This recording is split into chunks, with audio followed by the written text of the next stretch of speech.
शिवानी पहली बार शहर के आई थी। शहर अभी उसके लिए नया था, तेज, अनजान और मुश्किल। वह गांव से आई थी, अपने माता पिता और छोटे भाई के सपनों को अपने बैग में लेकर। पढ़ाई उसकी ताकत भी थी और उसकी उम्मीद भी। वह एक पुस्तकालय में काम करती थी। उसी पुस्तकालय में हर रोज सबसे पीछे वाली मेज पर बैठने वाला आरव उसके जाने पहचान में बिना बोले ही शामिल हो गया था। वह समाजशास्त्र का छात्र था। उसकी आंखों में सवाल भी थे और जवाबों की तलाश भी। किताबों में डूबा हुआ, लेकिन दुनिया के दुख दर्द से बेखबर नहीं। एक दिन शिवानी के बैग से नोट्स बिखर गए। हवा के हल्के झोंके ने कागजों को दूर उड़ा दिया। आरव, जो पढ़ाई में मग्न था, अचानक उठा और कागज समेटने लगा। ये लो, उसने मुस्कुराते हुए कहा। धन्यवाद, शिवानी ने हल्की झिझक के साथ जवाब दिया। यही एक छोटी सी घटना उनके बीच बातचीत की पहली कड़ी बन गई। धीरे धीरे वे लाइब्रेरी के कोने में एक साथ बैठने लगे। पढ़ाई करते करते कभी चाय पर चर्चा होती, कभी समाज के मुद्दों पर। उनके संवाद हमेशा गहरे होते, बच्चों की शिक्षा, महिलाओं की सुरक्षा, रोजगार के अवसर और उस असमानता पर जो दोनों को कहीं ना कहीं छूती थी।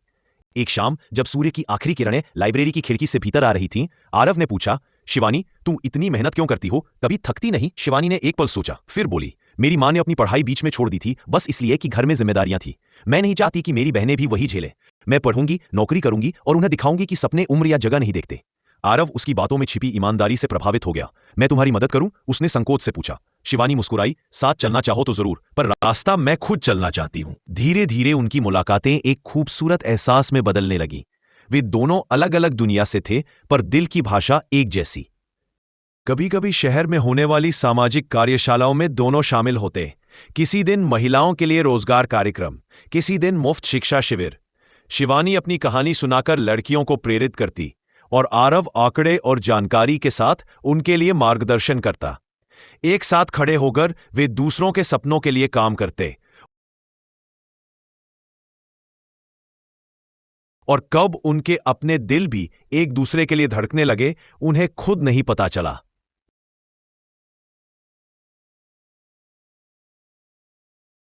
एक दिन शिवानी को अपने कॉलेज में स्कॉलरशिप मिलने की खबर मिली। वह खुशी और आंसू के बीच झूल रही थी। आरव उसके सामने आया और बोला, मुझे पता था तुम कर लोगी। तुम्हें रुकने या हारने के लिए नहीं, आगे बढ़ने के लिए बनाया गया है। शिवानी ने हल्के स्वर में कहा, आरव, अगर तुम साथ हो तो आगे बढ़ना और भी आसान लगेगा। लेकिन एक बात कहूं? कहो। हम दोनों के सपने बड़े हैं। हमारा प्यार तभी खूबसूरत होगा जब हम समाज में कुछ बदलने का हिस्सा बन सके। मैं चाहती हूं कि हमारा रिश्ता किसी की रुकावट नहीं, बल्कि किसी और की उम्मीद बने। आरव ने उसका हाथ थाम लिया।